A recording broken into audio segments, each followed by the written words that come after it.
Okay, so I was going through my old DeviantArt.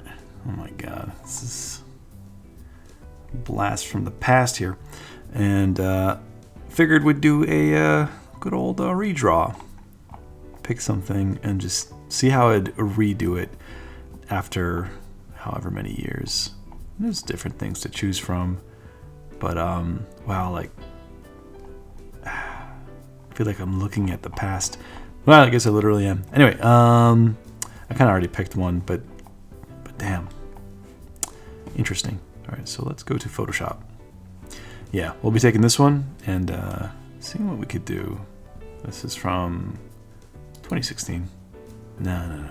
Yeah, we'll start with this. Something simple. Something simple.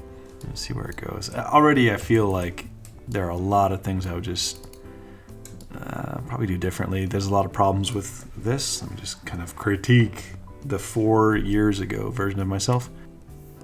Let's bring out that red line. I'm gonna red line it. All right, so that that cranium's huge. It should be like, it should stop over here. So already it's oh, wrong layer. Yeah, it should be like right there. And then this part of the hair shouldn't be out. I mean, I guess technically if the hair was out like that, it'd be fine. But, you know, that's one thing that's weird. The perspective of the eyes are a bit off. I don't think they feel believably set in the orbital part of the skull. Design of the arm and shoulder is fine. But let's see what happens if I try to just revisit this. I'm probably not going to stick to it 100%. But instead kind of just use it as a guide. First of all, I'd totally be way more loose with things and more organic. So we just got like a diamond on the forehead. Let's like make that a little bit more prominent for now. And I think back then I didn't really understand cheekbones and the form of cheekbones, where they have this kind of parentheses quality around the eyes and they lead into the rest of the part of the mouth and the nose. So let's just kind of put a scribble there for where the nose is going to be. And I think the structure here is implying the nose is like lopsided towards the other side where the other eye is. So I'm just going to bring these two nostrils a little bit closer to us. We'll keep that same angle, and I do like that little bend of the nose there, so we'll keep that for sure. Okay.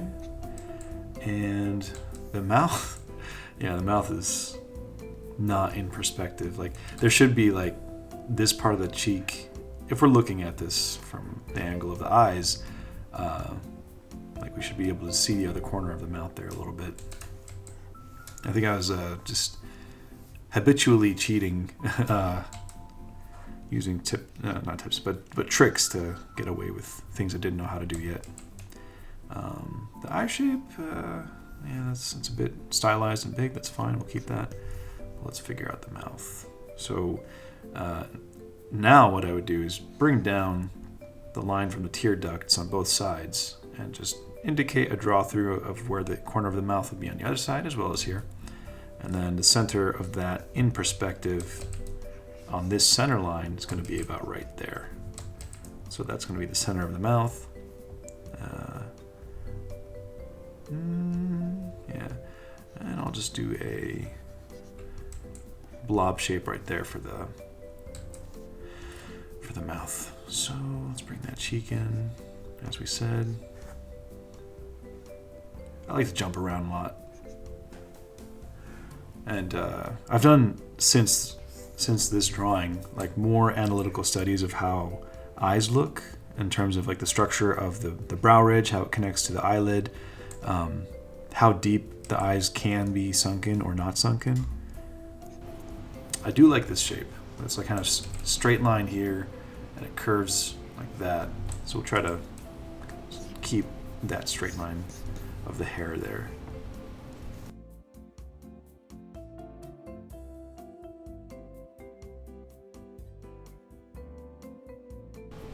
Of course, if I was to do this without explaining it, I wouldn't have all these guidelines.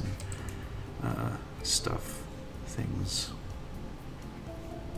Another diamond here, sure. And I'm just, I guess, I was less confident with my proportions back then, and I think just through repetition. Now, developed a bit of a, confidence. So then, I might just ghost over it really quick to kind of figure out how big the cranium is at this angle. Obviously, if we're looking at somebody head on, it's just a circle, roughly speaking, but as the head turns, it's going to be pushing back a little bit this way. Let's take a quick break and check out our sponsor. Hi. This video is brought to you by Ridge Wallets. It's light, sleek, industrial, doesn't fold awkwardly or bulge in your pocket, and it seriously changed my whole pocket situation. Most people are still using these big old clunky wallets, carrying around old receipts, gift cards, hotel keys, and so unorganized. How pathetic, I don't like it. You don't need to take up this much real estate in your pants, okay? It holds up to 12 cards plus room for cash. Got a little clip here for the cash. There's over 30 colors and styles, including carbon fiber and burnt titanium, which is what I have. I've already gotten used to it, and I can say I like it. There's over 30,000 5-star reviews. The durable material means each wallet comes with a lifetime warranty. You could buy this one wallet and carry it for life. The Ridge team is so confident that you'll like it, they'll let you test drive it for 45 days, and you could send it back for a full refund if you don't love it. I mean, I've been making a lot of switches these days. I switched from a tablet to an actual screen tablet to draw on, been eating way healthier, and just my life is just slightly shifted in a positive direction. And this is just one more thing to add to that. It is made with RFID blocking technology that protects you from digital pickpocketers. And it is something I thought of before, because sometimes you can pay by tapping your card and you don't want them to be stealing your money, do you? But this has protection for that. Get 10% off today with free worldwide shipping and returns by going to ridge.com/Ahmed, AHMED. That's ridge.com/AHMED, and use the code Ahmed, AHMED. The link is in the description. These numbers are secret. Don't look at them.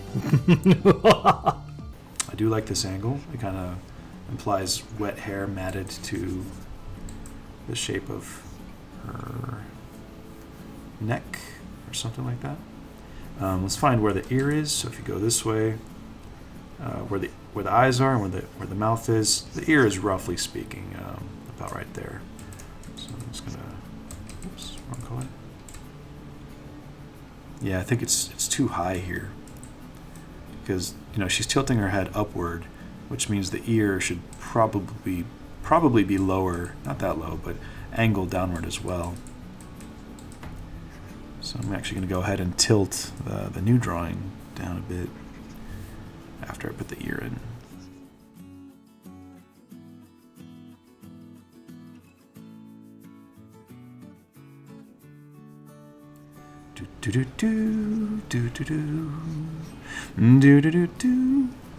In other news, I got a little gift for myself, an espresso machine. I've always wanted one. It is the Breville Barista Express, and I just had 2 shots of espresso to try to wake myself up, and it's not kicking in just yet. That might happen a bit later. Yeah.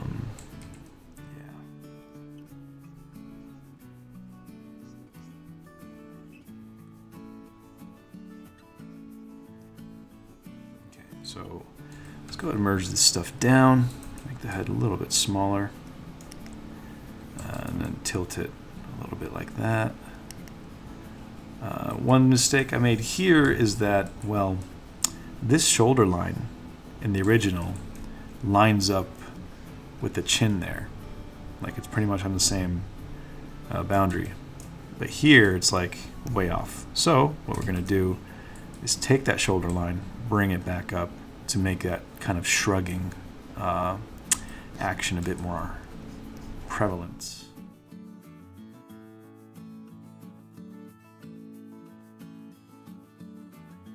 And of course, this is a different medium than the original. The original is done in pencil. This is digital.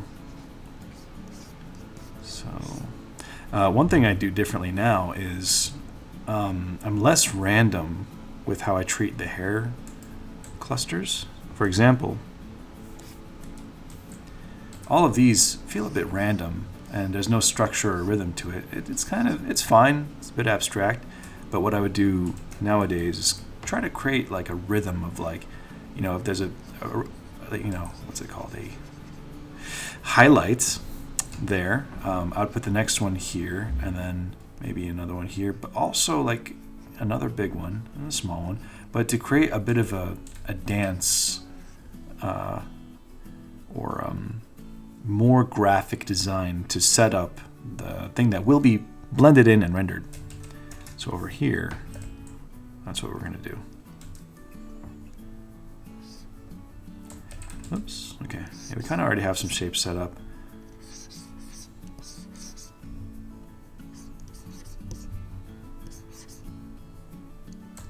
Oh, that's why.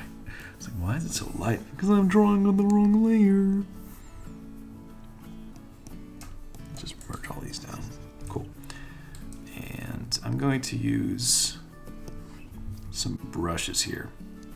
Of course, it's going to be a little bit different because this is not pencil. I'm painting big strokes like that.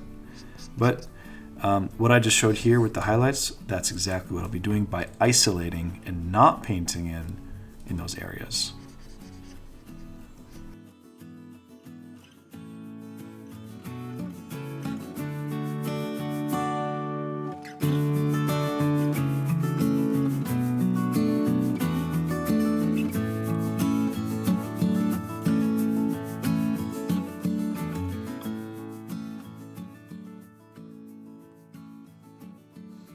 Okay, so that's pretty much where I would take it. It feels like a totally different drawing, probably a different interpretation, but that's, well, what happens after 4 years. This is kind of how I would go about doing it. Some bad habits that are still sticking around, obviously. I think I tend to completely ignore finishing the ear. Like, to this day, I haven't sat down and actually studied how an ear looks anatomically. I know there's like this shape that does. I'll have to figure it out. Maybe make a video about it. Anyway,